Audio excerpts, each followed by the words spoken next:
Σήμερα θα μιλήσουμε σχετικά με τους 3 λόγους για τους οποίους ο ελληνικός λαός αισθάνεται άγχος, αισθάνεται κατάθλιψη και είναι ένας από τους πιο δυστυχισμένους λαούς της Ευρωπαϊκής Ένωσης. Όπως έχω πει και σε άλλες μου εκπομπές, υπάρχουν πάρα πολλοί λαοί οι οποίοι σε σύγκριση με τους Έλληνες είναι πάρα πολύ φτωχότεροι, αλλά είναι πάρα πολύ πιο ευτυχισμένοι.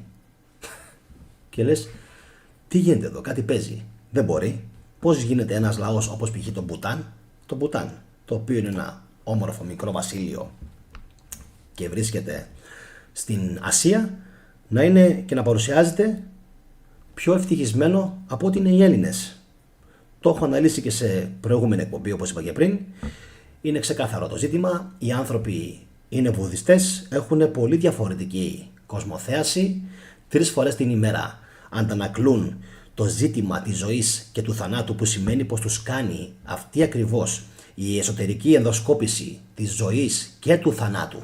Αυτοί οι άνθρωποι να αισθάνονται πολύ πιο άμεσα συνδεδεμένοι με τη ζωή τους και οτιδήποτε είναι αυτό που αντιλαμβάνεται κάποιος ως ζωή, και κατ' επέκταση αυτοί οι άνθρωποι έχουν και νομοθεσία η οποία προστατεύει το δικαίωμα του ανθρώπου να είναι ευτυχισμένος. Κάντε εγγραφή όσοι με βλέπετε πρώτη φορά και φυσικά οι συνδρομητές του καναλιού αυτού μπορούν να κάνουν like προκειμένου να μπορέσουν και άλλοι άνθρωποι να έχουν πρόσβαση σε αυτήν την ταινία, καθώς οι αλγόριθμοι πλέον εξαρτώνται σχεδόν αποκλειστικά από το γεγονός το αν κάποιος θα απαντήσει like ή όχι και πόση ώρα θα παρακολουθήσει μία εκπομπή. Ξεκινάω με την πρώτη αιτία και τον πρώτο λόγο που ο κόσμος, ειδικά στην Ελλάδα, το τονίζω, αισθάνεται πολύ μεγάλο στρες και πολύ μεγάλο άγχος και κατάθλιψη.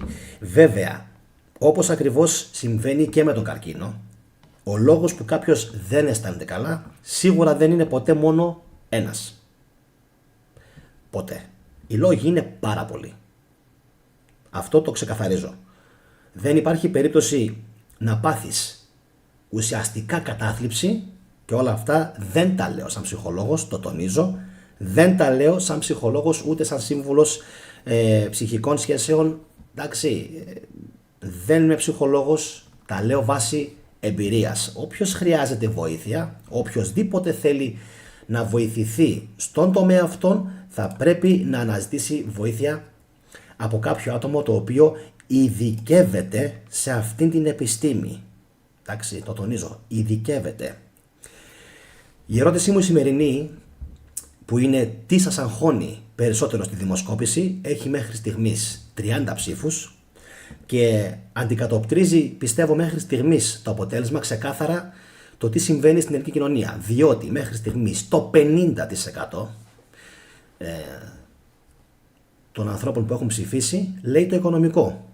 Υπάρχει ένα μικρό 7% που λέει οι σχέσεις, 27% η κοινωνία, 27% που είναι ένα πάρα πολύ μεγάλο νούμερο, θα μας απασχολήσει σήμερα, και ένα 17% λέει το άγχος και το στρες γενικά, ενώ ο Δημήτρης Ηλιάδης, ο οποίος είναι συνδρομητής στο κανάλι, απάντησε και τα 4. Τα 4 στα 4, δηλαδή όλα. Πάμε να δούμε το πρώτο, το οποίο θα ήθελα σήμερα να αναλύσω. Το πρώτο για μένα είναι η κοινωνία, οι γονείς και ο γάμος. Είναι 3 διαφορετικά κεφάλαια που όμως όλα είναι αλληλένδετα. Όλα συνδυάζονται περίφημα το ένα με το άλλο. Πάρα πολλοί κόσμος ζητάει επειγόντως οι ψυχολόγοι και οι ψυχίατροι να γίνουν πιο άμεσα προσβάσιμοι στο κοινό. Δεν μπορεί ο κάθε ένας, και δεν τον παίρνει η τσέπη του, το καταλαβαίνω, να δίνει 30, 50, 70 ευρώ για να κάνει μία, ας πούμε, συνεδρίαση με έναν ψυχολόγο, η οποία θα διαρκέσει 1,5-2 ώρες. Δεν έχουν όλοι δυστυχώς αυτήν την πολυτέλεια. Αυτό να το ξεκαθαρίσω. Λοιπόν, μπαίνω στο πρώτο σκελός, το οποίο είναι οι γονείς. Θα ήθελα να πω ότι ενώ οι Έλληνες γονείς δείχνουν μία απίστευτη αγάπη για τα παιδιά τους, εν τούτης πάρα πολλές φορές ξεφεύγουν. Και τι εννοώ? Χάνουν τον έλεγχο. Πάρα πολλοί γονείς το κάνουν αυτό και είναι άξιο απορίας. Γιατί πολλές φορές μπορεί να είναι υπερπροστατευτικοί. Άλλες φορές μπορεί να φοβούνται περισσότερο. Αλλά είναι παρατηρημένο ότι ειδικά για τους γονείς στην Ελλάδα υπάρχει πολύ μεγάλο πρόβλημα. Είχαμε μάλιστα και μια δήλωση, αν θυμόσαστε πριν λίγο καιρό, του Μπέζου, ο οποίος είπε ότι η Ελληνίδα μάνα, τύφλα να έχει ο Χίτλερ μπροστά της και οι Ναζί. Μιλάμε για πραγματικό καθεστώς, να το πω έτσι, όπου το παιδί πραγματικά υποφέρει και υπάρχει πολύ μεγάλο πρόβλημα και δυστυχώς αυτά δεν βγαίνουν προς τα έξω πολλές φορές. Υπάρχει τρομερή καταπίεση και φτάνουμε στο σημείο πολλές φορές να αναρωτιόμαστε ότι κάποιοι γονείς που στέλνουν τα παιδιά τους στο ψυχίατρο, μήπως αυτοί πρώτα πρέπει να πάνε στο ψυχίατρο? Μήπως αυτοί είναι που πρώτοι έχουν το πρόβλημα? Μήπως αυτοί είναι που θα έπρεπε να περνάνε από επιτροπές οι οποίες θα εξασφαλίζουν, ακριβώς όπως όταν παίρνεις το δίπλωμα, ότι ρε φίλε, ρε άνθρωπε, είσαι ικανός να κάνεις αυτό το πράγμα, το ιερό πράγμα που λέγεται να είσαι γονέας, είτε είσαι μάνα είτε είσαι πατέρας. Είσαι ικανός αυτό το πράγμα να το καταφέρεις, να το φέρεις εις πέρας και όχι μόνο οικονομικά. Διότι υπάρχει, να είστε καλά για τις καρδιές, υπάρχει και το ζητούμενο των αντοχών. Αντέχεις? Υπάρχουν γονείς που θα σε στηρίξουν? Άνω τελεία. Θα έπρεπε το κράτος, ο Δήμος, να φροντίζει να υπάρχει. Όπου δεν υπάρχουν στηρίγματα για να μπορέσει να στηριχτεί μια οικογένεια, θα έπρεπε να δίνονται αυτά τα στηρίγματα από την κοινωνία και από τους Δήμους. Δυστυχώς όμως αυτά τα πράγματα δεν υπάρχουν. Ωραία.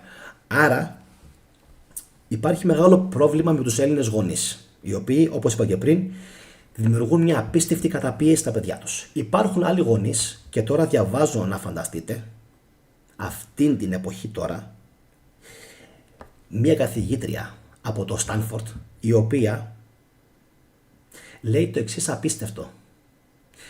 Οι γονείς το έχουν παρακάνει σε υπερβολικό βαθμό με την παρακολούθηση των παιδιών τους. Αυτό κι αν είναι ένα μεγάλο πρόβλημα. Μεγάλο πρόβλημα. Πολύ μεγάλο πρόβλημα. Έχει πάρει διαστάσεις επιδημίας. Και δυστυχώς δεν υπάρχουν πολλά καλά μυαλά εκεί έξω να το αναδείξουν αυτό και να το συζητήσουν. Ίσως, δεν ξέρω, ίσως είμαι και από τους πρώτους, ίσως θα έπρεπε να υπάρχουν και άλλοι άνθρωποι σε αυτή την εκπομπή τώρα ζωντανά που να βγουν, άνθρωποι επιστήμονες, και να πούν την γνώμη τους και την άποψη τους και να στηρίξουν αυτό το οποίο λέει αυτή η Αμερικανίδα από το Στάνφορντ. Το θέμα της παρακολούθησης των παιδιών και του φόβου μήπως κάποιος άγνωστος τα βλάψει και τα κάνει και τα ράνει και τα απαγάγει, έχει πλέον περάσει, λέει αυτή η γυναίκα, ως τόσο μεγάλο κοινωνικό ταμπού που είναι άξιο απορίας ότι όλες σχεδόν οι δολοφονίες και οι ασέλγειες που διαπράττονται σε ανήλικα, στο 99% των περιπτώσεων, άντε αυτή η γυναίκα είναι λίγο πιο επίοικης, το ρίχνει το ποσοστό νομίζω στο 96 με 97%, αλλά μιλάμε για πάρα πολύ μικρή διαφορά. Το 96 με 97% των περιπτώσεων γίνεται από άτομα με τα οποία συγγενεύει το παιδί. Προσέξτε, συγγενεύει. Και αν δεν συγγενεύει, είναι από το στενό οικογενειακό περιβάλλον. Πόσο απίστευτη λοιπόν είναι αυτή η πληροφορία. Πόσο απίθανη μπορεί να είναι αυτή η πληροφορία. Είναι δε τρομερό ότι στη σημερινή μας εποχή αυτό έχει γίνει ακόμα πιο εύκολο. Έχει γίνει απίστευτα εύκολο. Διότι υπάρχουν πλέον τα κινητά με τα οποία μπορείς να παρακολουθήσεις ασταμάτητα το στίγμα του παιδιού σου, που βρίσκεται, και κάποιοι αυτό το θεωρούν υγιές. Εγώ προσωπικά δεν το θεωρώ καθόλου υγιές και θα σας πω αμέσως και τον λόγο που αυτή η Αμερικανίδα από το Στάνφορντ το επικροτεί αυτό το πράγμα και το υποστηρίζει. Να παρακολουθείς με κάμερες τι κάνει το παιδί σου ασταμάτητα και πού βρίσκεται, τι κάνει η γυναίκα σου ασταμάτητα και πού βρίσκεται, τι κάνει ο σύντροφός σου ή η σύντροφός σου ασταμάτητα και πού βρίσκεται, καταπατώντας την έννοια της εμπιστοσύνης που έχεις εσύ ως προς αυτό το πρόσωπο, το οποίο είναι για μένα σαν Γιάννης το νούμερο 1 πράγμα στον κόσμο και το οποίο οι Σούφοι Δερβίσιδες το θεωρούσαν ως ίσως μία από τις μεγαλύτερες αρετές που μπορεί να έχει ο πνευματικός άνθρωπος. Δηλαδή τι? Του να δείχνεις στον άλλον ότι τον εμπιστεύεσαι. Ακόμα, προσέξτε, ακόμα και όταν έχεις την υπόνοια ότι κάτι δεν πάει καλά. Είναι ιερό σου καθήκον ως άνθρωπος που σέβεσαι τον άλλον να του δείξεις ότι τον εμπιστεύεσαι και ότι τον σέβεσαι και ότι αυτή την εμπιστοσύνη που θα του δείξεις ο άλλος δεν θα την καταπατήσει. Ωραία. Αυτό επίσης είναι ένα σχόλιο που το γράφει τώρα και η Ηλιάνα. Μιλάμε για παραβίαση της ιδιωτικότητας του παιδιού και όχι μόνο. Πάρα πολλοί άνθρωποι το κάνουν και σε επίπεδο σχέσης, που είναι επίσης πάρα πολύ πολύπλοκο σαν ζήτημα. Ωραία. Άρα λοιπόν οι γονείς στην Ελλάδα, εκτός από αυτό που σας είπα μόλις τώρα, έχουν πολλές παθογένειες. Μεταξύ άλλων φυσικά συμπεριλαμβάνεται και συγκαταλέγεται ότι βάζουν τα παιδιά τους με το ζόρι, προσέξτε λίγο την έκφρασή μου, με το ζόρι, που σημαίνει χωρίς το παιδί να το έχει αιτηθεί, χωρίς το παιδί να το έχει ψάξει, χωρίς το παιδί να έχει δοκιμάσει ή να έχει θελήσει. Τα βάζουν με το έτσι θέλω σε ένα συγκεκριμένο άθλημα ή σε ένα συγκεκριμένο μουσικό όργανο. Δεν γίνεται. Και ενώ λοιπόν πολλές φορές βλέπουν ότι το παιδί αυτό δεν επιθυμεί και δεν μπορεί, οι γονείς συνεχίζουν και το καταπιέζουν είτε να συνεχίσει το άθλημα αυτό, είτε να συνεχίσουν το όργανο αυτό της μουσικής, το οποίο το έχω παρατηρήσει και μάλιστα ένας γονέας αισθάνθηκε απίστευτη ντροπή όταν του είπα ότι κοίταξε να δεις, αυτό που κάνεις είναι λάθος. Γιατί γύρισε κάποια στιγμή και μου λέει η κόρη μου έχει ψυχολογικό πρόβλημα. Και του λέω ψυχολογικό πρόβλημα έχεις εσύ. Δεν έχει η κόρη σου κανένα απολύτως ψυχολογικό πρόβλημα. Είναι μαθήτρια το 20, παίζει μουσική κατόπιν καταπίεσης, κάνει ένα σωρό φροντιστήρια, άλλη ψυχολογική καταπίεση, επειδή εσύ θέλεις να είσαι ο super daddy, η super μαμά και να τα κάνει ο γιος σου ή η κόρη σου όλα τέλεια. Δεν γίνεται. Και επειδή θέλεις να βγαίνεις έξω στην κοινωνία και να κορδώνεσαι και να λες εγώ είμαι ο τέλειος γονέας, δείτε με, θαυμάστε με, τι παιδί είναι αυτό, έτσι, που μεγαλώνω. Όλα αυτά θα έπρεπε να μπορεί το παιδί να τα επιλέγει μόνο του και να υπάρχει επίσης δυνατότητα επιλογής από το παιδί. Τι από όλα θα ήθελε να δοκιμάσει να κάνει? Σου αρέσει το μπάσκετ? Μπάσκετ. Σου αρέσει το ποδόσφαιρο? Ποδόσφαιρο. Ωραία. Αλλά αυτό που συμβαίνει εμένα προσωπικά σαν Γιάννη με ξεπερνάει. Δεν θα πρέπει λοιπόν με τίποτα οι γονείς να κάνουν όλες αυτές τις υπερβολές, οι οποίες όπως είπα και πριν έχουν ξεπεράσει για μένα κάθε όριο και δημιουργούν παθογένεια. Δεύτερον, πάμε στον γάμο. Για τους γονείς θα μπορούσα να επεκταθώ και να μιλήσω μέχρι αύριο το βράδυ, αλλά δεν υπάρχει λόγος, καθώς όλα αυτά λίγο πολύ τα έχουμε καλύψει και στο παρελθόν και φυσικά θα συνεχίσουμε να τα αναλύουμε στο μέλλον. Ο γάμος και η κοινωνία. Υπάρχει ένα ψυχοκοινωνικό φαινόμενο το οποίο με εντυπωσιάζει πάρα πολύ. Δηλαδή με το έτσι θέλω να παντρευτείς. Καλησπέρα σε όλους τους φίλους που έχουν μπει και στο live chat. Λοιπόν, με το έτσι θέλω ότι πρέπει να παντρεύεσαι και ότι πρέπει να κάνεις παιδιά. Ακούστε, η κοινωνία είναι αυτή που είναι. Η κοινωνία θέλει να ανανεώνεται και θέλει να έχει τον σπόρο της επόμενης γενιάς. Λογικό είναι, κοινωνία είναι, το καταλαβαίνουμε αυτό. Όμως δεν είναι όλοι οι άνθρωποι για οικογένεια. Δεν αξίζουν, δεν μπορούν, δεν κάνουν.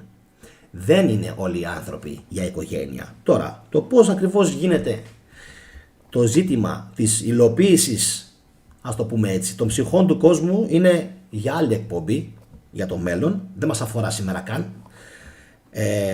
Και τι εννοώ, έτσι. Εννοώ ότι δύο απόλυτα υγιείς και κατά τα άλλα καλοί άνθρωποι προσπαθούν πόσα χρόνια να κάνουν ένα παιδί, δεν τα καταφέρνουν, και δύο, ας το πούμε, χρήστες ουσιών, καλός ή κακός και για λόγους που είναι συμπαντικοί και δεν μπορούμε να τους ξέρουμε, με την πρώτη καταφέρνουν και πιάνουν ένα παιδί και το φέρνουν στον κόσμο και δυστυχώς ή ευτυχώς δεν το ξέρουμε αυτό, πώς θα εξελιχθεί η ζωή αυτού του παιδιού.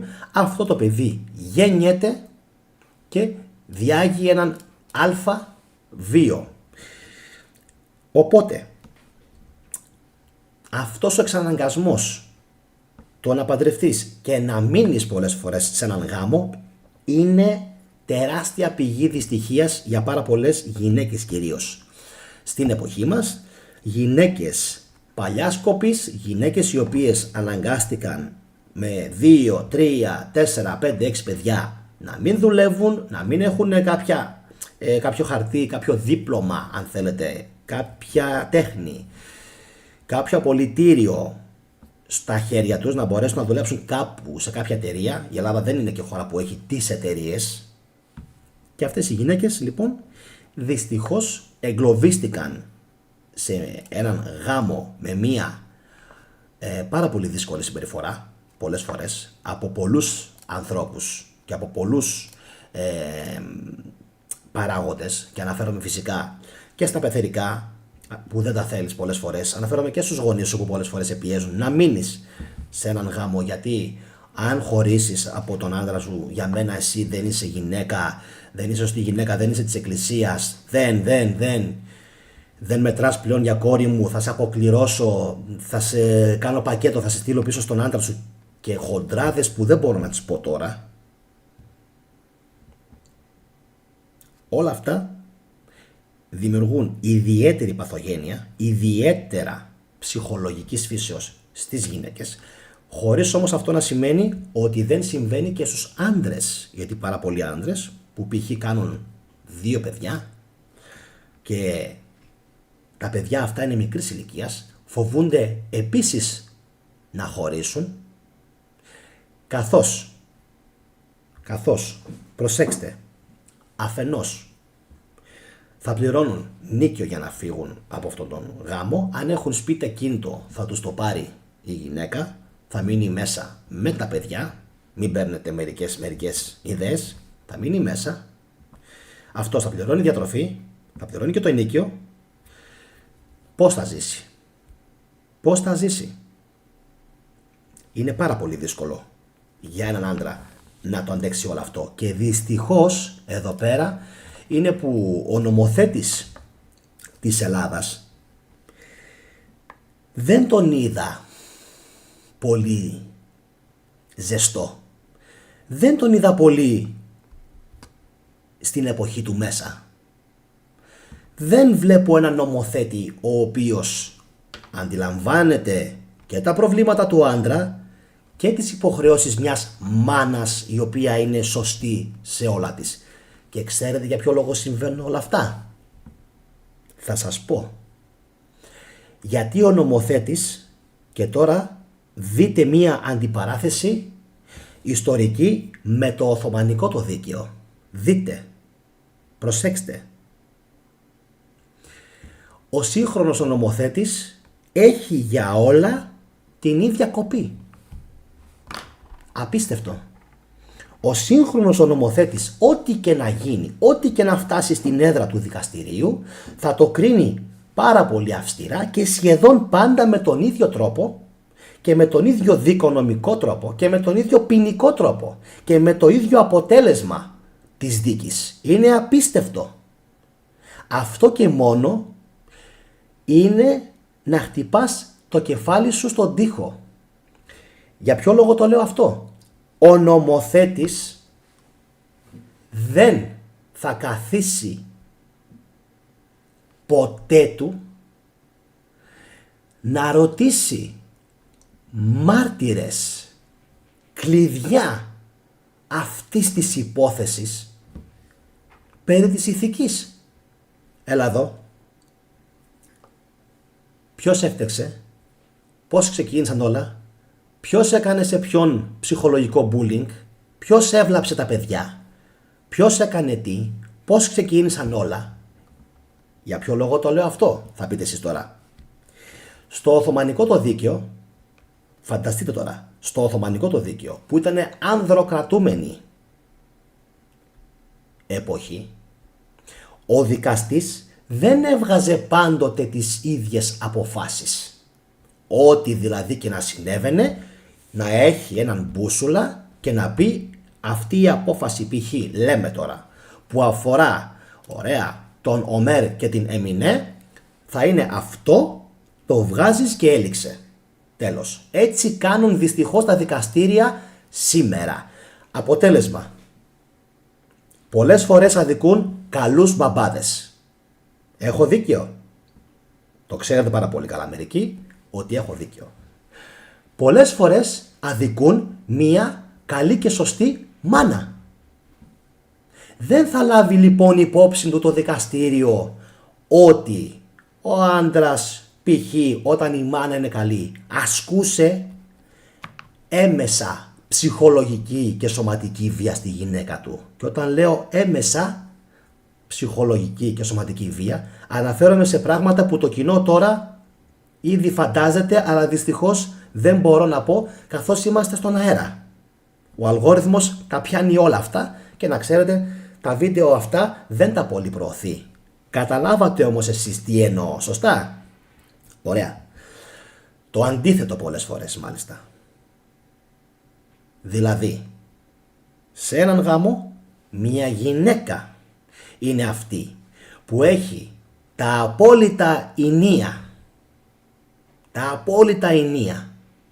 ενός γάμου, καταπιέζει με τον πλέον αφόρητο και απίστευτο τρόπο τον σύζυγό της, πραγματικά του έχει βάλει τα δύο παπούτσια σε ένα, τον αποκόβει από παντού, του παίρνει τα πάντα οικονομικά, τον τραβάει και μια κλωτσιά στο τέλος, φεύγει αυτή και με τον γκόμενο, τον χύψη γκόμενο, τον οποίον επίσης στο μέλλον αν της δοθεί ευκαιρία θα τον ρουφήξει, θα τον φάει ζωντανό και τελικά στα δικαστήρια πάλι δικαιώνεται αυτή. Γιατί? Γιατί τα παλιά τα χρόνια οι δικαστές κοιτούσαν και το ηθικό το κομμάτι, το ηθικό, το κοινωνικό, και σήμερα πλέον το μόνο που τους νοιάζει είναι πώς θα τελεσιδικήσει η υπόθεση, πώς θα ξεμπερδέψει το ζήτημα της διατροφής και πότε και πώς θα βλέπουν τα παιδιά. Και ρυθμίστηκαν τα πάντα, λέει ο νομοθέτης. Δεν είναι έτσι. Να σε καλά, αργυρό μου, για τα καλά σου τα λόγια. Να σε καλά. Η Χρύσα γράφει: η ελληνική κοινωνία είναι να μην κάνεις τίποτα ή να φύγεις από εδώ. Ένα κουβάρι και δεν ξέρω αν πότε θα έρθουμε στα ίσια μας. Νάρκηση. Δυστυχώς. Δυστυχώς έτσι είναι. Έτσι είναι κι όμως. Λοιπόν. Αυτό είναι το μεγάλο το ζήτημα του γάμου λοιπόν και της κοινωνίας. Όπου, όπως είπα και πριν, δημιουργείται ένα πολύ μεγάλο πρόβλημα σε πολύ σωστές μάνες, αλλά και σε πολύ σωστούς πατεράδες. Και δυστυχώς, όπως γράφουν πάρα πολλοί φίλοι και στο live chat, στην ζωντανή συνομιλία του καναλιού αυτή τη στιγμή, αυτό το πρόβλημα δεν πρόκειται να λυθεί, καθώς ο νομοθέτης πλέον στην Ελλάδα είναι σαν ένας βουβός νόμος. Δηλαδή βλέπουν 3 δεδομένα και βγάζουν μια δικαστική απόφαση και καθαρίζουν εκεί την υπόθεση. Τέλος. Τώρα, επεκτείνομαι και πηγαίνω στο δεύτερο πολύ μεγάλο πρόβλημα που έχει η κοινωνία μας, το οποίο αφορά τα οικονομικά. Τα οικονομικά είναι ένα τρομερό ζήτημα. Ξέρουμε όλοι ότι η χώρα μας πέρασε από, θα το έλεγα έτσι, από τα τάρταρα, αν θέλετε, της οικονομίας, από το 2000, χοντρικά 2005-2007 μέχρι και το 18-20, όπου άρχισαν σιγά σιγά επιτέλους οι Έλληνες ξανά να παίρνουν μπρος και να πατάνε γκάζι. Ευτυχώς, όχι όλοι, κάποιοι όμως που ήταν πολύ δυνατοί επιχειρηματίες, ευτυχώς. Η μισθή είναι πάρα πολύ χαμηλή και υπάρχουν στατιστικά στοιχεία, τα οποία τα έχω διαθέσιμα, που δείχνουν ότι οι Έλληνες είναι οι πιο καταθλιπτικοί κάτοικοι της Ευρώπης, παρόλο που μαζί με τους Ιταλούς, τους Ισπανούς και τους Πορτογάλους ζούμε στην πιο ηλιόλουστη χώρα, έχουμε τον πιο πλούσιο πολιτισμό, έχουμε τα καλύτερα φαγητά και φαίνεται ότι υπάρχει κάτι που δεν αφήνει αυτούς τους ανθρώπους της χώρας να ανασάνουν. Ένα μεγάλο ζήτημα είναι φυσικά και η οικονομική δυσκολία, όπως όλοι που πληρώνουν ενίκιο, π.χ. και εγώ είμαι ένας από αυτούς, είναι να τρελαίνεσαι ότι το 1 τρίτο, το 1 τέταρτο, το 1 πέμπτο, το 1 δεύτερο πολλές φορές του μισθού σου, ρε φίλε, δηλαδή ανέχετε το Θεό σας, το 1 δεύτερο, το 1 τρίτο του μισθού μας φεύγει για να έχουμε πάνω από το κεφάλι μας μία στέγη. Τώρα, αυτό το ζήτημα, το οποίο για μένα είναι κεφαλαιώδες, θα έπρεπε να είχε λυθεί εδώ και πάρα πολύ καιρό. Πάρα πολύ καιρό. Κοιτάξτε τώρα λίγο τι γίνεται. Αφεντικά, μισθή και κοινωνία. Από όταν η Ελλάδα απελευθερώθηκε το 1921, έτσι, δεν υπήρξε ποτέ κάποια μέριμνα προκειμένου οι Έλληνες να έχουν την οικία τους. Κάποιες φορές είχαν παραχωρηθεί κάποια στρέμματα, κάποια χωράφια, κάποιοι πρόλαβαν, έχτισαν. Οκ. Σήμερα όμως τι βλέπουμε? Η Ελλάδα μας έχει 131.000 τετραγωνικά έκταση, 6 εκατομμύρια Έλληνες, αν το πιστεύετε, 6 εκατομμύρια Έλληνες, 5,5, 5, 4, όσα είναι στιβαγμένα το ένα πάνω στο άλλο στην Αθήνα. Είναι πραγματικά να τρελαίνεσαι ότι δεν δίνεται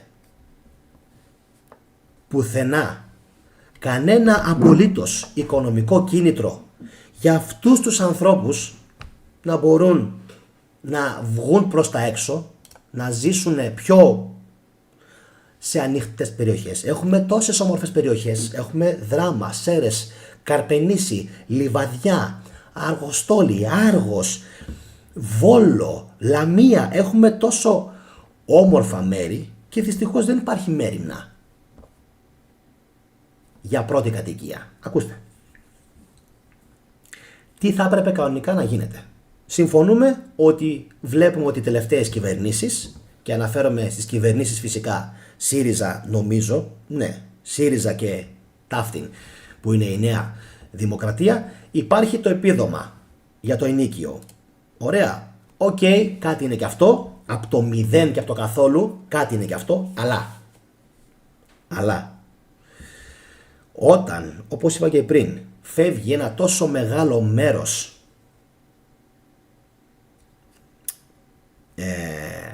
από τον μισθό μας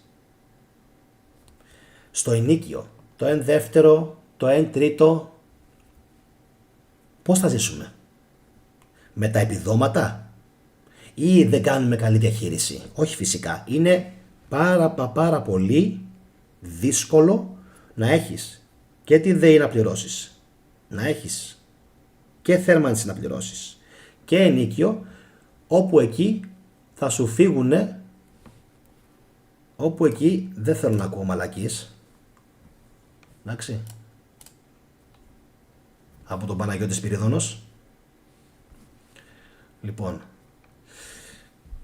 παράλληλα να ξέρετε, διαβάζω και το live chat και έτσι πολλές φορές αναγκάζομαι να διακόψω την εκπομπή όταν βλέπω ένα σχόλιο που δεν μου αρέσει, όπως ένα σχόλιο που έγραψε ο Παναγιώτης Σπυρίδωνος.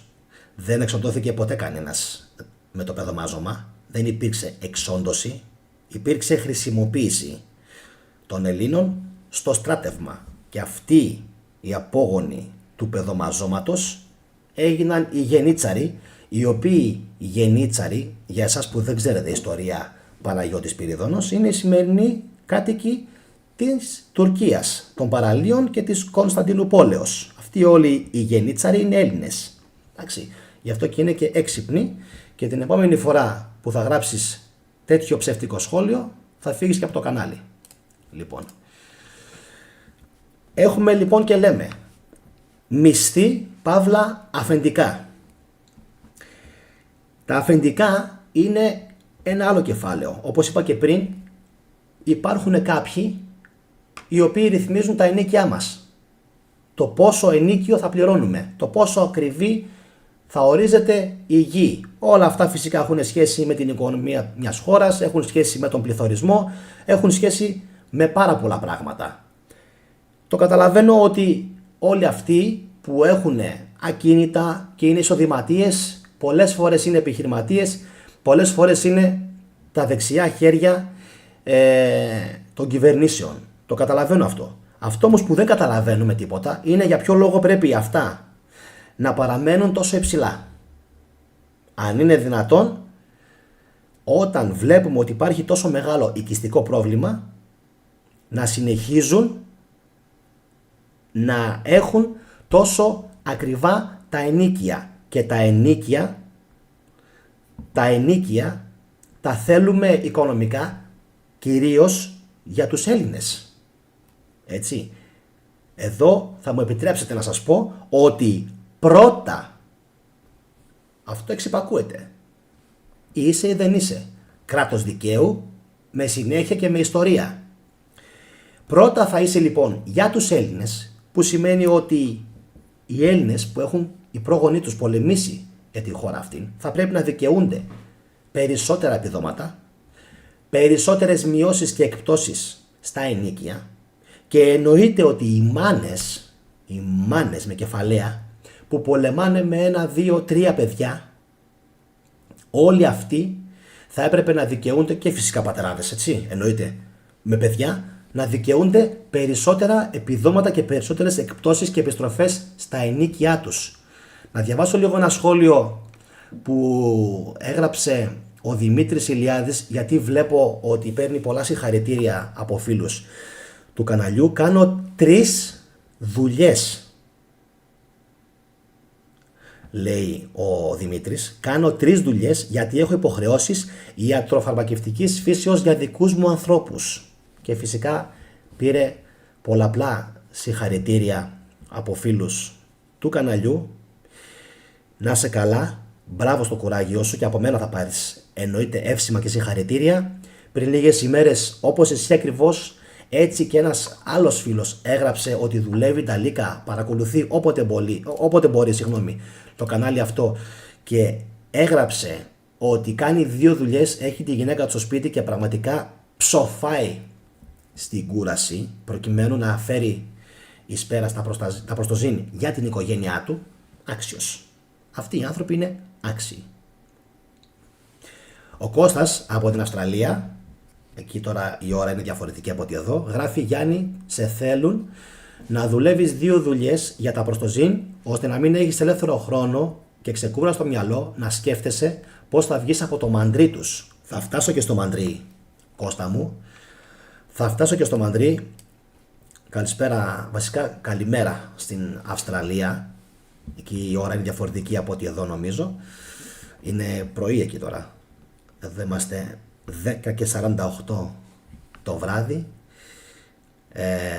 Ο Κώστας σήμερα μου έστειλε ένα μήνυμα όπου μου είπε, και σιγά σιγά πηγαίνω στο τρίτο μέρος της σημερινής εκπομπής και σε λιγάκι θα σας πω τι έχουν ψηφίσει και πόσα ψήφισαν, τι ψήφισαν στη δημοσκόπηση και πόσοι ψήφισαν στη δημοσκόπηση, τι λένε, θα σας πω σε λιγάκι. Μπαίνω στον τρίτο μεγάλο λόγο της σημερινής εκπομπής και πραγματικά είναι μεγάλος γιατί δεν τον έχουν πάρει γραμμή κάποιοι άνθρωποι. Εδώ ακριβώς είναι που στέλνω μία απευθείας ερώτηση στους ψυχολόγους και ψυχιάτρους της ελληνικής κοινωνίας και τους θέτω ένα ερώτημα, και αν μπορέσουν κάποιοι και δουν αυτή την εκπομπή ή αν εσείς έχετε κάποιον γνωστό ψυχολόγο ή ψυχίατρο, στείλτε του αυτό το απόσπασμα που θα σας πω αυτή τη στιγμή. Λοιπόν, το πρόβλημα που λέγεται θρησκεία και φόβος. Θρησκεία και φόβος. Το έχω αναδείξει σε πάρα πολλές μου εκπομπές και αυτός είναι και ο λόγος που έχω κάνει μέχρι στιγμής 110 βίντεο. Νομίζω ότι κανένα άλλο κανάλι στο YouTube, προσέξτε με, κανένα άλλο κανάλι ελληνικό στο YouTube δεν με ξεπερνάει σε συνολικό χρόνο. Προσέξτε με τι λέω. Σε συνολικό χρόνο ωρών παρακολούθησης χριστιανικών βίντεο. Κανένα άλλο κανάλι στην Ελλάδα. Δεν υπάρχει. Η θετική ντοπαμίνη είναι το νούμερο 1 σε χρόνο παρακολούθησης βίντεο που αφορούν τον χριστιανισμό. Το θεωρείτε εσείς τυχαίο? Όχι. Δεν το θεωρώ τυχαίο. Και σε αντίθεση με πάρα πολλούς φίλους που μπαίνουν και γράφουν διάφορα πικρόχολα σχόλια από κάτω στις εκπομπές μου και αναγκάζομαι πολλές φορές, επειδή βρίζουν, να τους μπανάρω, να τους διώχνω, ή πολλές φορές απλά να καταργώ τα σχόλιά τους γιατί τους λυπάμαι και λέω δεν πειράζει, άσους να γράφουνε. Με τον διάλογο που θα γίνει με τους υπόλοιπους συνδρομητές του καναλιού, εύχομαι και ελπίζω να βγάλουν μόνοι τους ένα συμπέρασμα για το ποιοι είναι, πού βρίσκονται και τι ακριβώς ψάχνουν τελικά από μια θρησκεία. Στο ζήτημα λοιπόν αυτό υπάρχει ένα πολύ μεγάλο πρόβλημα. Πολύ μεγάλο πρόβλημα. Και ποιο είναι αυτό? Δεν μπορείς ούτε καν σαν ψυχίατρος και σαν ψυχολόγος να πεις το οτιδήποτε εναντίον της θρησκείας του χριστιανισμού σήμερα στην Ελλάδα. Είναι απίστευτο. Αυτό δεν υπάρχει.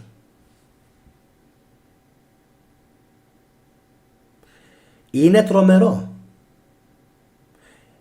Γιατί από τόσες ειδικότητες που υπάρχουν, ιστορικοί, θεολόγοι, πρίτανης, καθηγητές πανεπιστημίου, άλλοι καθηγητές άλλων ειδικότητων, ψυχολόγοι, ψυχίατροι, είμαι ο μοναδικός στην Ελλάδα και γι' αυτό είμαι πάρα πολύ περήφανος. Δεν χρειάζεται να μου πει κανένας τίποτα, ούτε μπράβο θέλω, τίποτα, δεν με ενδιαφέρει καν αυτό. Είμαι όμως ο μοναδικός που αναδεικνύω αυτό το πρόβλημα. Γιατί? Γιατί είναι υπαρκτό. Θρησκεία λοιπόν και φόβος. Είτε αυτό έχει να κάνει με τον χριστιανισμό, είτε έχει να κάνει κατ' επέκταση με άλλες θρησκείες. οι οποίες επίσης από πολύ μικρή ηλικία καίνε και φοβίζουν τον εγκέφαλο των ανθρώπων. Και επειδή με έχουν ρωτήσει πάρα πολλές φορές για ποιο λόγο τα βάζεις με τον χριστιανισμό και τον Χριστό, η απάντησή μου είναι ξεκάθαρη. Δεν τα βάζω εγώ ούτε με τον Χριστό ούτε με τον χριστιανισμό. Ο Γιάννης τα βάζει πρώτα απ' όλα με το ψέμα που του έμαθαν από μικρό παιδί. Δεν μου αρέσουν τα ψέματα, αγαπητή μου κοινωνία. Δεν μου αρέσει να μου λένε ψέματα. Ούτε από την κοινωνία, ούτε από τους δασκάλους μου, ούτε από τους καθηγητές, ούτε από κανέναν. Μισώ το ψέμα. Σας είπα λοιπόν πριν λίγο ότι ο Κώστας μου έστειλε σήμερα ένα μήνυμα φωνητικό και μου είπε το εξής. Έβαλαν, λέει, εδώ στην Ελλάδα, στα θρησκευτικά, να γράψει μία έκθεση, τώρα, από έτσι καταλαβαίνω εγώ τώρα, μία έκθεση για τον βίο της Αγίας Εκατερίνης, μάλιστα. Μάλιστα.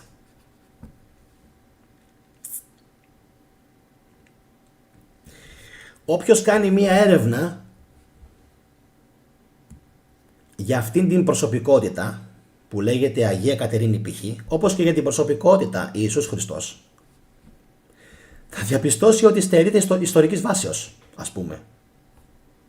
Ξεκάθαρα, όχι ας πούμε, ξεκάθαρα.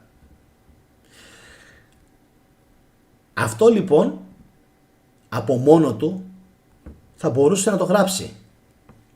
Η Αγία Κατερίνη στερείται ιστορικής βάσεως και δεν έχω να προσθέσω τίποτα άλλο. Τελεία και παύλα. Το κλείνεις εκεί.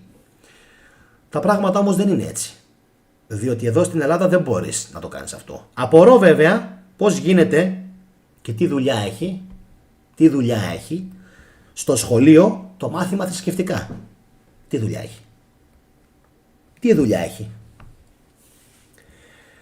Λέγεται και ονομάζεται καμουφλαρισμένα θρησκευτικά, αλλά ουσιαστικά είναι χριστιανική κατήχησης. Πάρα πολύ απλά. Τι θα κάνουμε λοιπόν με την χριστιανική κατήχηση στην Ελλάδα, που βγήκε πριν λίγο καιρό μία κυρία, δεν θα πω το όνομά της, η οποία είπε τι είναι αυτά, είναι δυνατόν μέχρι και σήμερα να χρειάζονται αυτά στα Ελληνόπουλα, και έφαγε κατακραυγή. Βέβαια εγώ έκανα μία ανάρτηση στην κοινότητα, αν ανατρέξετε στο παρελθόν θα την βρείτε. Έκανα μία ανάρτηση και την υποστήριξα.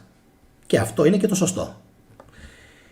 Τα παιδιά στο σχολείο μπορούν πάρα πολύ εύκολα να μαθαίνουν ηθική. Και εδώ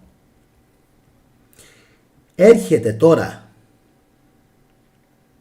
η θετική ντοπαμίνη μέσα στον εγκέφαλό μου και χτυπάει συναγερμός απίστευτος. Για ποιο λόγο? Έχουμε ηθικά νοικομάχια του Αριστοτέλη και δεν ασχολείται κανένας στο σχολείο με τα ηθικά νοικομάχια. Γιατί αν θέλαμε να μάθουμε στο παιδί μας να ζήσει σωστά, θα του δίναμε να διαβάσει Επίκουρο, Πλάτωνα, Αριστοτέλη, μία και καλή, ειδικά Αριστοτέλη, Στοβαίο, ο οποίος Στοβαίος έχει πάρει από 200 φεύγα φιλοσόφους ένα σωρό σοφά αποφθέγματα και τα έχει δώσει στον κόσμο. Καλησπέρα και στον Φλόντι Κοκάη, καλησπέρα και στην Χρύσα Καμένου, θα συνεχίσω σε λίγο. Η Χρύσα η Καμένου γράφει καλησπέρα Γιάννη και σε όλη την παρέα, συγχαρητήρια για την εκπομπή σου. Εγώ θέλω να πω να μην μας ενδιαφέρει τι θα πει ο κόσμος που οτιδήποτε αφορά τη ζωή μας. Να είσαι καλά Χρύσα, έτσι ακριβώς είναι, δεν χρειάζεται. Λοιπόν, ενώ η Ιλιάνα γράφει όσον αφορά την ηθική, υπάρχει τίποτα καλύτερο από τους 12 άθλους του Ηρακλή? Όχι μόνο οι 12 άθλοι του Ηρακλή, και οι ίδιες οι ιστορίες των θεών είναι πάλι και αυτές ηθικά μαθήματα, τα οποία όμως είναι τι? Καμουφλαρισμένα και κρυμμένα πίσω από τον μύθο για λόγους προσοχής και προστασίας εκείνης της εποχής. Ήξεραν οι Έλληνες τι έκαναν. Ωραία. Για να βγαίνουν μόνο σε αυτούς που είχαν τα κλειδιά της αποκρυπτογράφησης. Κλείνει η παρένθεση. Ωραία. Λοιπόν, για να δω λίγο. Μέχρι στιγμής έχουν ψηφίσει 165 άτομα. Στην ερώτησή μου της δημοσκόπησης, τι σας αγχώνει περισσότερο? Το 39%, προσέξτε, το 39% λέει το οικονομικό, αλλά και το 38% λέει το κοινωνικό, η κοινωνία, που σημαίνει ότι είναι πάρα πολύ κοντά το ένα με το άλλο. Άρα μιλάμε στην ουσία για αλληλένδετα δοχεία. Αν δηλαδή έναν άνθρωπο τον απασχολεί το οικονομικό, είναι σχεδόν σίγουρο ότι τον απασχολεί και το κοινωνικό. Και φυσικά όλα αυτά είναι αντιστρόφως ανάλογα, το ένα με το άλλο. Αλληλοεπηρεάζονται. Το άγχος και το στρες γενικά 14% μόλις. Που σημαίνει, έτσι όπως το αντιλαμβάνομαι, ότι αυτοί οι δείκτες έχουν πέσει του άγχους. Βέβαια, πολλές φορές το άγχος και το στρες συνδέονται με το οικονομικό. Έχω βάλει επίτηδες τη δημοσκόπηση έτσι, για να δω πώς ο κόσμος ξεχωρίζει στο μυαλό του κάποια πράγματα. Και εδώ ακριβώς είναι που πολλές φορές το 14% που λέει το άγχος και το στρες γενικά έρχεται μαζί σφίνα με το οικονομικό που είναι το 39%. Άρα αν πιάσουμε οικονομικό και άγχος και στρες μαζί, φτάνουμε σχεδόν στο 53 με 55%. Αυτός φυσικά είναι και ο λόγος για τον οποίο πάρα πολλοί άνθρωποι αναγκάζονται, όπως πάρα πολλοί φίλοι του καναλιού, το 25% της βαρύτητας του καναλιού, των συνδρομητών, είναι στο εξωτερικό. Το 25%. Αυτό σημαίνει ότι από τους 33.000 συνδρομητές, γύρω στους 7.500 με 8.000, κάπου εκεί μέσα είναι, 7.500 με 8.000, γιατί 4 7 28, οπότε είναι κάτι παραπάνω, κατοικούν στο εξωτερικό.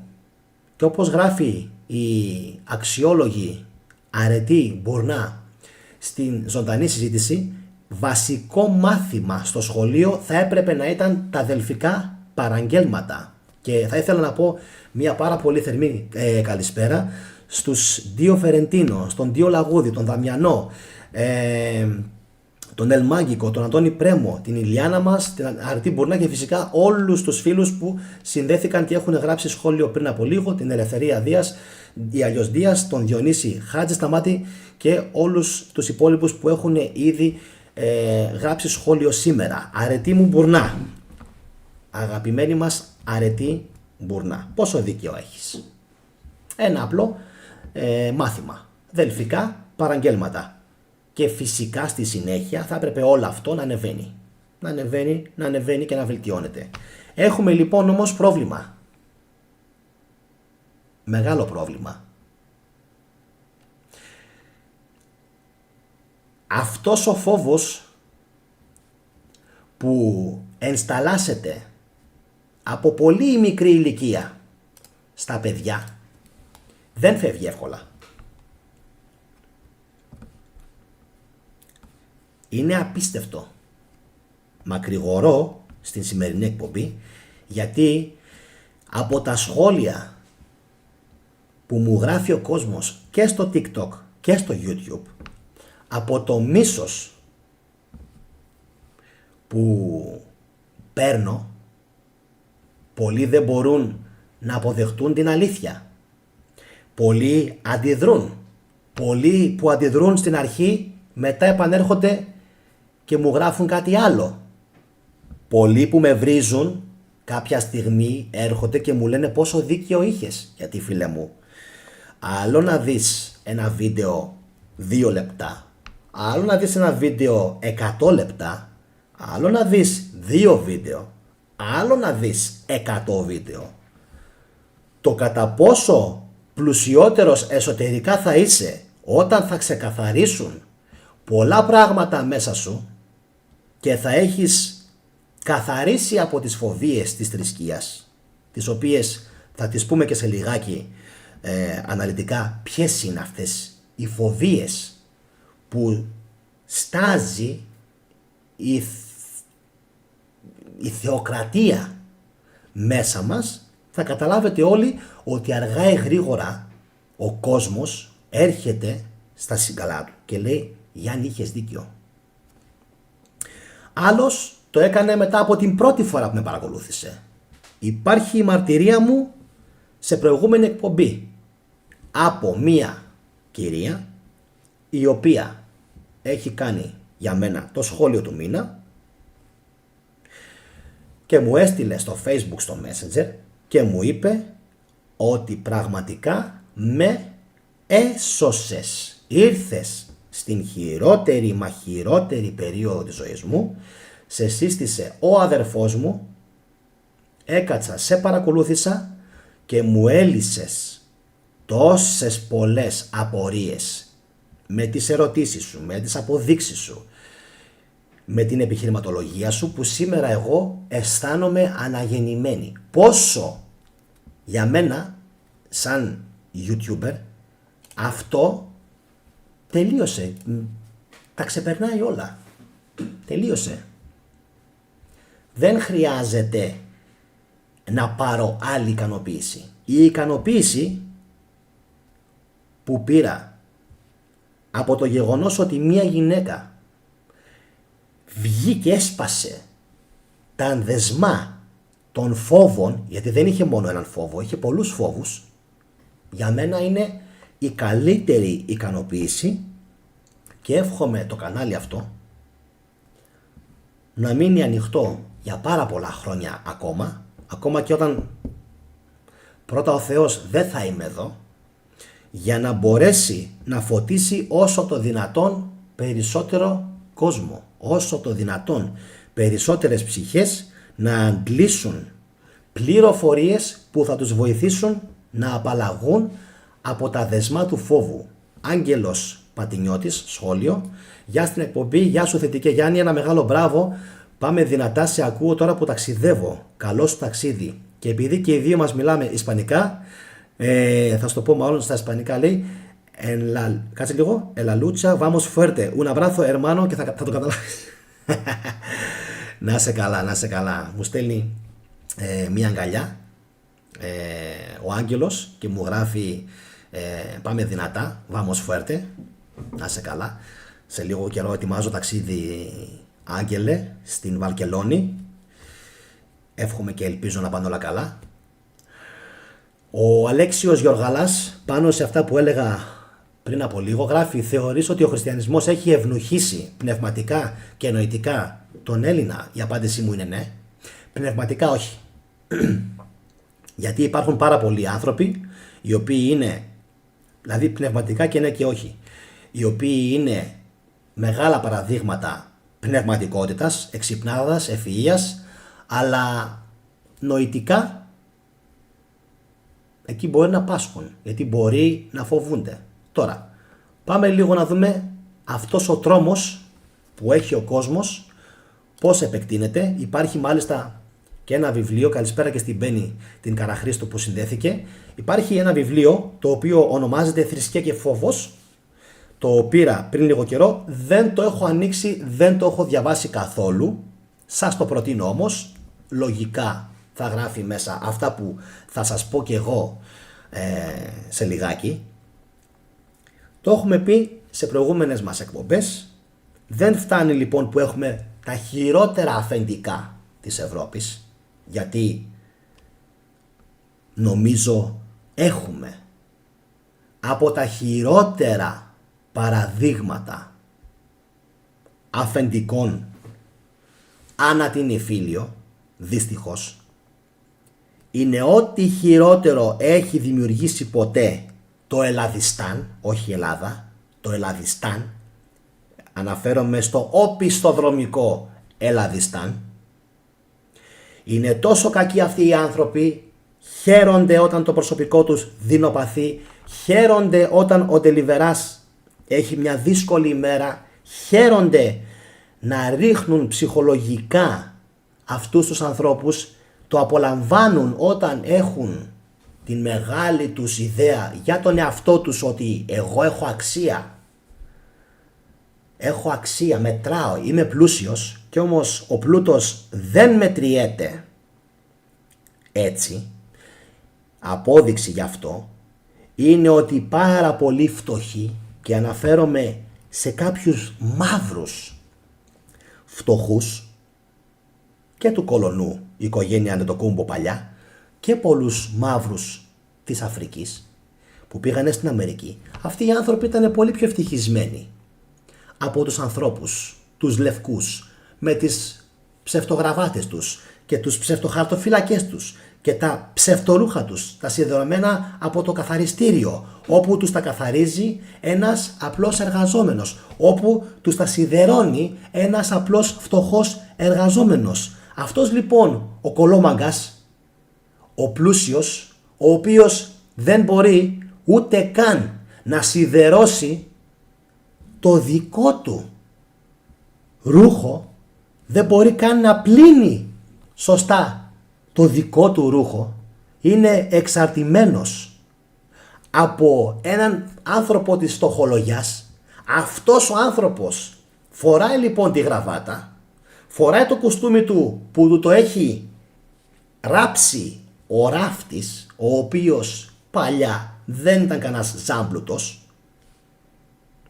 και το παίζει τρέλα στην κοινωνία. Πλούσιε, σου έχω μία δυσάρεστη ενημέρωση. Τα παπούτσια που φοράς, που είναι λουστρινέ και ξέρω εγώ τι άλλο είναι, σου τα φτιάξε κάποιος από το Πακιστάν ή το Μπαγκλαντές, πάρα πολύ φτωχός, ή από την Ινδία ή από τις Φιλιππίνες. Δεν το φτιάξες εσύ, δεν το φτιάξε ο μπαμπάς σου που ήταν κάποιος πλούσιος τσαγκάρης, άξιος άνθρωπος. Όχι. Είναι φτιαγμένο κάπου στην Νότιο-Ανατολική Ασία. Το κουστούμι που φοράς, που πενεύεσαι ότι είναι Dolce Gabbana ή Gucci ή Dolce Scatana και οτιδήποτε άλλο είναι, επίσης ράβεται από φτωχολογιά. Δεν το ράψες εσύ με τα χέρια σου. Το αυτοκίνητο που οδηγείς, κατά πάσα πιθανότητα ή το φτιάξαν Γερμανοί, ή Τσέχοι, ή Ιάπωνες, ή Κορεάτες, ή Αμερικάνοι, ή Ισπανοί, ή Γάλλοι, απλοί άνθρωποι οι οποίοι είναι εργατολόι. Δεν το φτιάξες εσύ με τα δικά σου χέρια. Δεν είσαι κάποιος τεράστιος επιστήμονας ο οποίος κατάφερες να κάνεις κάτι στη ζωή σου. Δεν είναι λοιπόν δικό σου προϊόν. Θα σας σεβόμουν λοιπόν όλους εσάς τους πλούσιους πάρα πολύ, θα σας σεβόμουν πάρα πολύ αν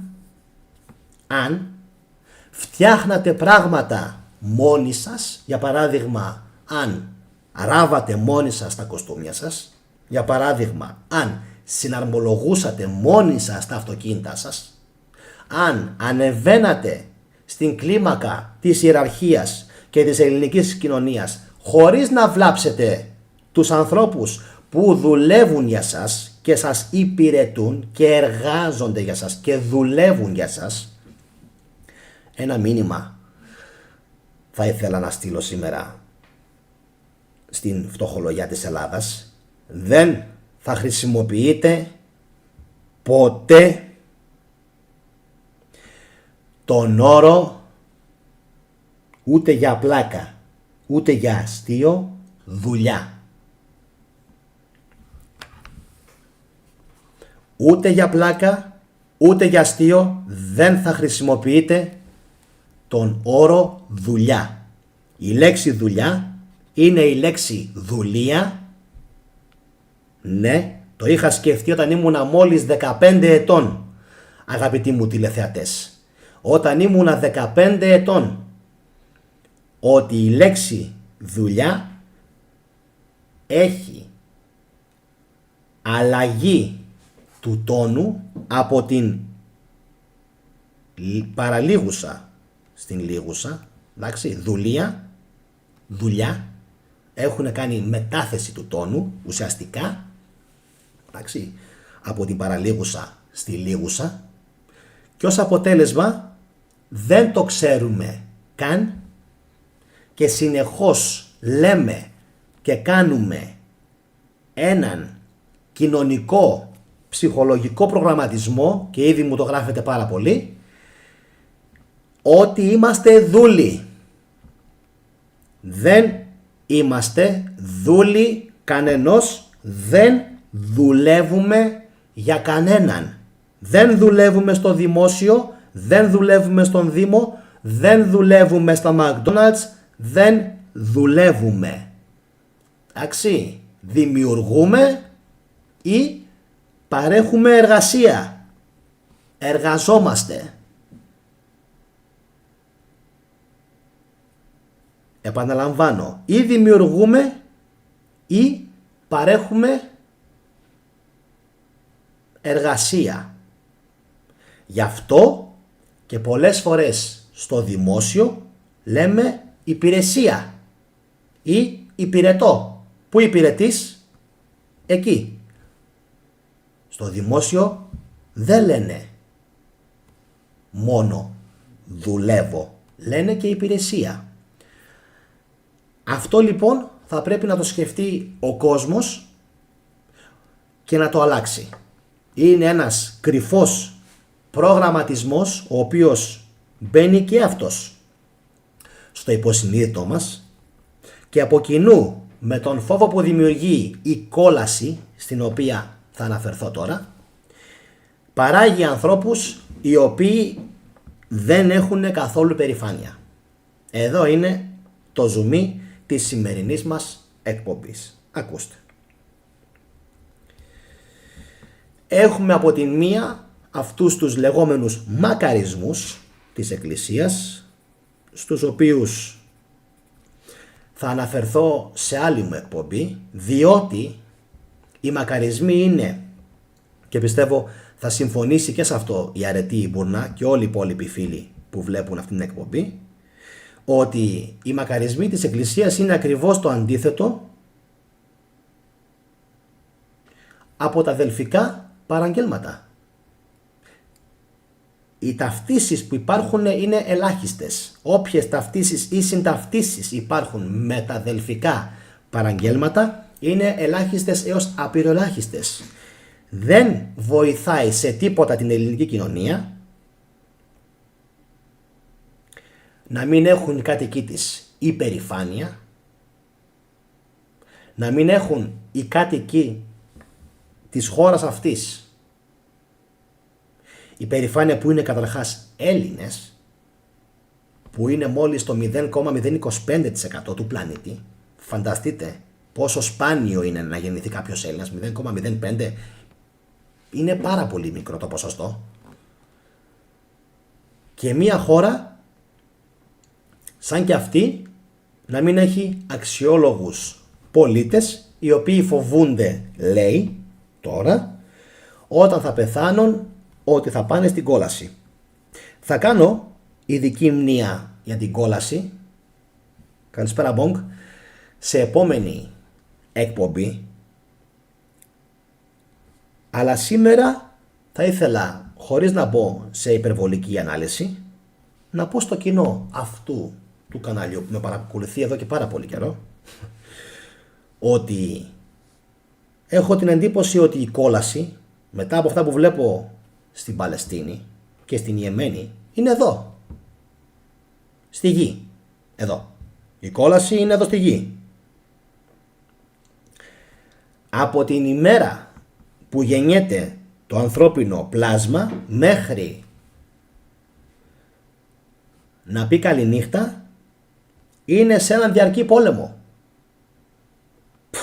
Το έχετε καταλάβει, φανταζόμαι όλοι, έτσι. Από την ημέρα που θα γεννηθούμε σε αυτόν τον κόσμο, σε αυτήν εδώ τη γη, μονίμως είμαστε με ένα πόνο, είτε φυσικό, δηλαδή σωματικό, είτε συναισθηματικό, είτε ψυχικό. Καλησπέρα στην Ελλάς Forever. Καλησπέρα Γιάννη, συγχαρητήρια, σε ακούω πρώτη φορά.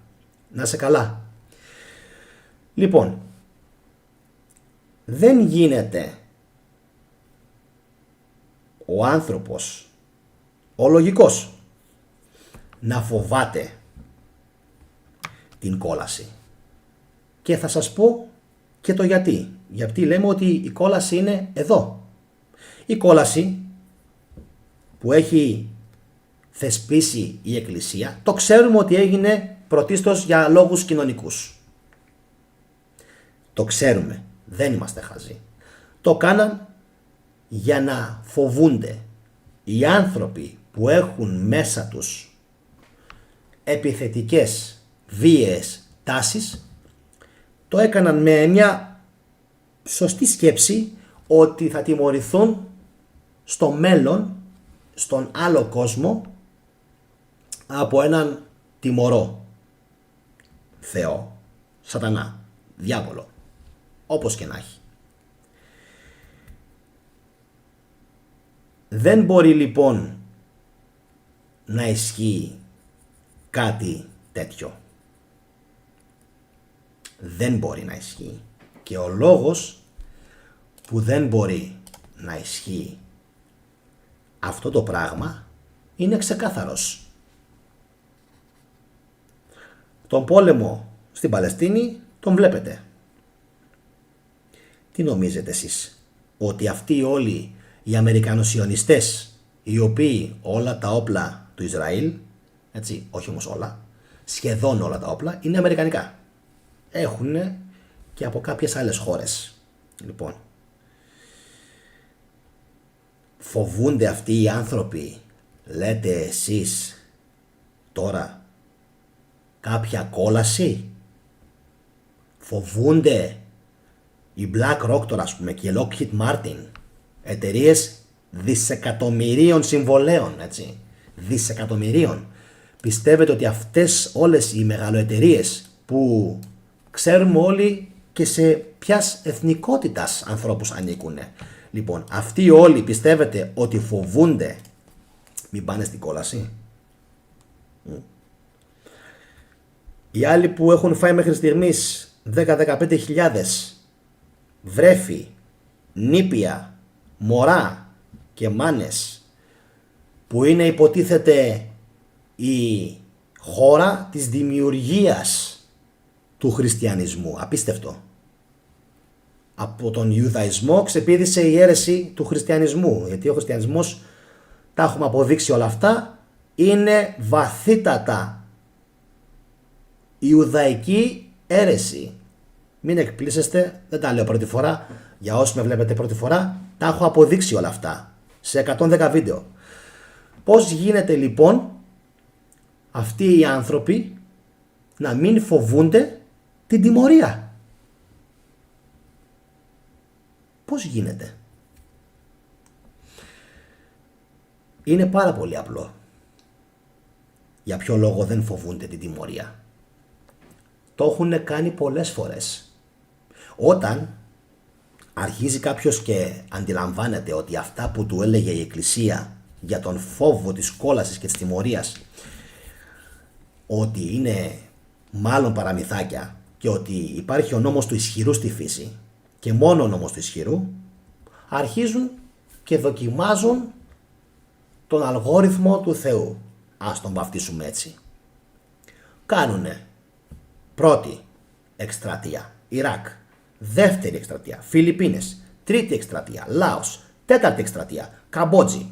Πέμπτη εκστρατεία, ωραία, Βαράνι, Βιετνάμ. Έκτη εκστρατεία, Κορέα. Έβδομη εκστρατεία, Συρία. Όγδοη εκστρατεία, Κούρδοι. Ένατη εκστρατεία, Ουκρανία. Δέκατη, Ρωσία. Ενδέκατη, Αφγανιστάν. Και δεν αφήνουν τίποτα αόρθιο, τίποτα. Γιατί το λέω αυτό? Γιατί μου γράφει τώρα ο Γιωργαλάς, ο χριστιανισμός έχει και καλά στοιχεία. Να χαρώ εγώ αν έχει καλά στοιχεία ο χριστιανισμός, όταν όλες τις γενοκτονίες στον πλανήτη τους έχουν κάνει χριστιανοί, φίλε μου. Οι Αμερικάνοι. Οι Αμερικάνοι, οι οποίοι είναι καθολικοί. Χώρια τον πόλεμο Ρωσίας-Ουκρανίας. Έτσι, που είναι δύο ορθόδοξοι λαοί που πάλι εμπλέκονται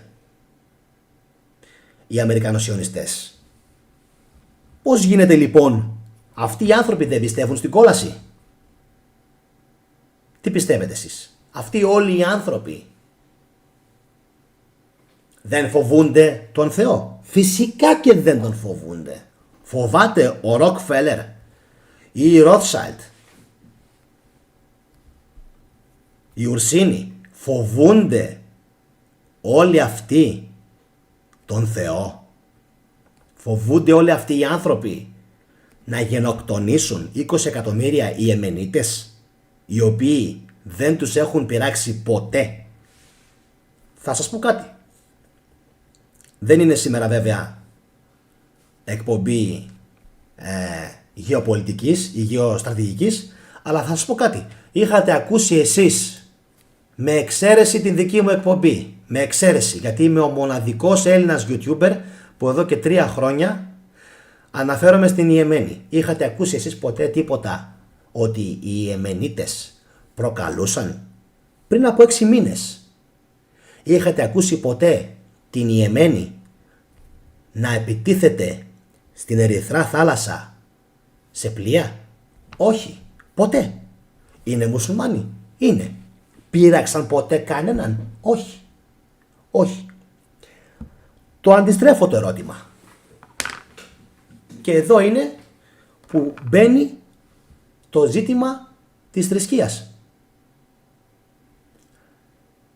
Πείραξαν οι χριστιανοί, προτεστάντες, ευαγγελιστές, ειδικά οι ευαγγελιστές της Αμερικής, τους Ιεμενίτες τόσα χρόνια? Απάντηση, βέβαια. Φοβήθηκαν ότι θα τιμωρηθούν από το Θεό? Όχι. Πόσο περίπου κόσμο από την Ιεμένη αφάνισαν μέσω της Σαουδικής Αραβίας και των Ηνωμένων Αραβικών Εμιράτων και ίσως του Μπαχρέιν αυτοί οι άνθρωποι? Εκατομμύρια. Εκατομμύρια. Εκατομμύρια. Τους σταμάτησε κάποιος? Τους φόβησε κάποιος? Όχι. Γι' αυτόν ακριβώς τον λόγο λέμε ότι η Εκκλησία προσπάθησε να τυθασεύσει με τους μακαρισμούς, με την φανταστική δημιουργία του Ιησού, όλα αυτά, μπας και οι άνθρωποι κάτι καταλάβουν, μπας και οι άνθρωποι λίγο έτσι φοβηθούν ή έχουν κάποια αλλαγή στη συμπεριφορά τους. Αλλά εν τέλει τι είδαμε? Τίποτα. Είναι πάρα πολύ δύσκολο να τυθασεύσει κάποιος τον άνθρωπο. Ο άνθρωπος στην τελική ήταν, είναι και θα είναι και παραμένει πάντοτε μέσα του ένα άπλιστο πλάσμα. Αυτό είναι. Ένα άπλιστο πλάσμα που τα θέλει όλα μα όλα δικά του. Όταν λοιπόν ένας άνθρωπος δεν έχει καθόλου αναστολές. 0. Είδαμε και τι έγινε στο Μεσολόγγι για 17 χιλιάρικα. Περαστικά στον Δημήτρη μας. Είδαμε και τι έγινε λοιπόν στο Μεσολόγγι για 17 χιλιάρικα, όπου μάλλον έπαιξε υπεροχή η κοινωνική εξυπνάδα και η σπιρτάδα ενός ανθρώπου έναντι της αγαθότητας του άλλου, και είδαμε τι αποτέλεσμα είχε. Συμφωνείτε? Συμφωνείτε? Κάποιος λοιπόν, επειδή οι έρευνες τρέχουν ακόμα και δεν μπορούμε να πούμε πολλά πράγματα, κάποιος λοιπόν μάλλον εξαιτίας αυτού του χρέους των 17.000 ευρώ που υπήρχαν, αποφάσισε για λόγους που μόνο αυτός ξέρει, αποφάσισε αυτόν τον άνθρωπο, τον Μπάμπη τον Κούτσικο, να τον εξαφανίσει. Υπήρξε κάποια παρέμβαση, υπήρξε κάποια διάσωση αυτού του ανθρώπου? Όχι. Υπήρξε κάποια ευκαιρία για τον Μπάμπη να αφυπνιστεί, να προλάβει δηλαδή να μην πάθει κακό?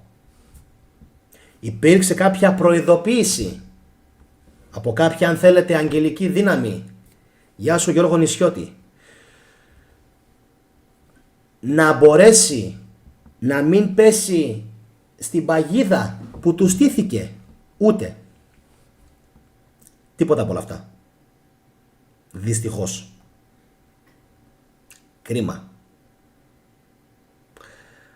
Αν ο Μπάμπης παρακολουθούσε αυτήν την εκπομπή, όπως όλοι εσείς που την παρακολουθείτε πιστά εδώ και σχεδόν 3 χρόνια μερικοί, και θα ήθελα να πω στο σημείο αυτό ένα μεγάλο ευχαριστώ, ευχαριστώ από καρδιάς στους ανθρώπους που έχουν στηρίξει αυτό το κανάλι τα τελευταία 3 χρόνια, κάποιοι από την πρώτη μέρα σχεδόν, απίστευτο. Αυτοί οι άνθρωποι έχουν ξυπνήσει κοινωνικά, έχουν γίνει πιο εύστροφοι, έχουν γίνει πιο έξυπνοι, έχουν γίνει πιο ετοιμόλογοι, έχουν γίνει πιο μάγκες και αντιλαμβάνονται τα πράγματα της κοινωνίας πολύ καλύτερα. Είμαι περήφανος που αυτός ο κόσμος λοιπόν έχει ξυπνήσει και δεν θα έπεφτε στην παγίδα που έπεσε ο Μπάμπης. Δυστυχώς. Δεν θα την πατούσε αυτό το παιδί, γιατί την πάτησε από την αγαθοσύνη του. Και όσο κι αν οι θρησκείες, εδώ είναι ένα οξύμορο, όσο κι αν οι θρησκείες λένε στον κόσμο ότι το να είσαι αγαθός και καλός είναι καλό, τελικά προκύπτει ότι αν είσαι αγαθός είσαι μεγάλος μακάκας, γιατί θα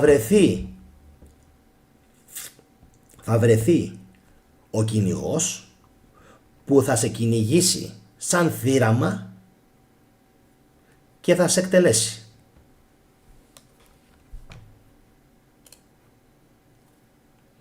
Και εκεί λοιπόν θα ήθελα να δω τι θα γίνει, τι θα έκανε ο κόσμος, πώς θα ανταποκρινότανε αν ένιωθε κυνηγημένος από κάποιον. Πώς θα αντιδρούσε κάποιος? Έτσι. Αυτά όσον αφορά τον φόβο που δημιουργούν οι θρησκείες. Αυτά όσον αφορά το ότι αν αντιδράσεις σε κακοποιητικούς γονείς είναι αμαρτία. Αν αντιδράσεις σε κακοποιητικό ιερέα, δάσκαλο, καθηγητή είναι αμαρτία.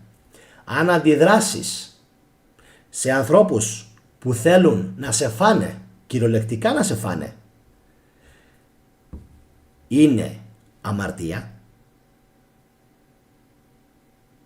ότι είναι κακό να αντιδράς όταν σε αδικεί το αφεντικό σου, η γυναίκα σου, ο αδερφός σου, όλα αυτά, πώς κάθεσαι και τα δέχεσαι? Δεν είναι σωστό για έναν άνθρωπο να μην αντιδρά. Οπότε βγάζεις τον προγραμματισμό που σου έχει επιβάλει η κοινωνία από πολύ μικρή ηλικία και αρχίζεις να ζεις. Αν δεν ζεις, αν δεν αντιδράς, αν δεν μιλάς από καρδιάς και δεν νιώθεις από καρδιάς, είσαι εκτός της συμπαντικής ροής, εκτός της δικής σου συμπαντικής ροής και δεν μπορείς να ζήσεις θαύματα. Δεν μπορείς να ζήσεις και να βιώσεις σε εισαγωγικά θαύματα όταν ο νους σου είναι υποδουλωμένος στις διάφορες φοβίες που σου έχουν επιβάλει είτε οι ιδεολόγοι της κοινωνίας, είτε οι κοινωνιολόγοι της κοινωνίας, είτε οι θρησκείες της κοινωνίας, είτε αυτοί που είναι άρχοντες και ελέγχουν την κοινωνία οικονομικά. Όλοι αυτοί είναι μέσα στο κόλπο. Όλοι αυτοί. Πιο καλά, πιο αναλυτικά νομίζω πως δεν μπορώ να σας το πω. Αυτό είναι. Δυστυχώς. Μέχρι του σημείου που αντέχουμε. Μετά όμως τι γίνεται? Μετά τι γίνεται? Όταν ζεις με έναν κακοποιητικό άνθρωπο πολλά χρόνια, αντέχεις. Ναι, αλλά το σώμα, οι φλέβες, τα νεύρα, οι νευροδιαβιβαστές έχουν ημερομηνία θανάτου. Και εμείς τι κάνουμε? Αυτήν την ημερομηνία θανάτου την σμπρώχνουμε 10-20 χρόνια πιο προς τα εδώ. Και ενώ είναι να ζήσουμε 70, 80, 90 χρόνια σε πολύ καλή κατάσταση και οικονομικά και κοινωνικά και πνευματικά και νοητικά, τι κάνουμε ανταυτού? Καθόμαστε, τα δεχόμαστε όλα και κάποια στιγμή 30 χρονών, 40 χρονών καθαρίζουμε. 50, 55, 60. Γι' αυτό και υπάρχουν και τόσες πολλές ασθένειες πάνω σε αυτόν τον πλανήτη. Και γι' αυτό πάρα πολλοί άνθρωποι δεν μπορούν να καταλάβουν, να κατανοήσουν ότι υπάρχουν τόσες πολλές ασθένειες οι οποίες ξεκινάνε όλες από μέσα μας, από την ψυχή μας. Γι' αυτό και οι αρχαίοι Έλληνες είχαν αυτά που είχαν, τα οποία δεν είναι για την σημερινή εποχή, για τη σημερινή εκπομπή, είναι για άλλη εκπομπή, την οποία θα παρουσιάσουμε στο μέλλον. Έχω να πω αρκετά για τα ασκληπιεία και γενικά για το πώς λειτουργούσαν οι ιεροφάντες της αρχαίας Ελλάδας. Αυτά από μένα. Ό,τι σχόλια θέλετε να γράψετε μου τα αφήνετε κάτω από την περιγραφή, στα σχόλια που υπάρχουν. Κάντε like όσοι είστε ακόμα συνδεδεμένοι 1 ώρα και 24 λεπτά και παρακολουθείτε αυτήν την εκπομπή, και σας ευχαριστώ πάρα πολύ για την υπομονή και τον χρόνο σας. Φυσικά όσοι από εσάς θέλετε μπορείτε να κάνετε εγγραφή ή να γίνετε μέλη στο κανάλι. Υπάρχουν 3-4 διαφορετικά προγράμματα, ο καθένας επιλέγει αυτό που του αρέσει και του αρμόζει, και εύχομαι να τα πούμε τις επόμενες ημέρες ξανά. Από μένα ένα όμορφο βράδυ, εύχομαι να βοήθησα πολύ κόσμο ο οποίος ήθελε να κάνει ένα προσωπικό και εσωτερικό ξεκαθάρισμα. Να είστε όλοι καλά, σας εύχομαι καλή συνέχεια. Καληνύχτα.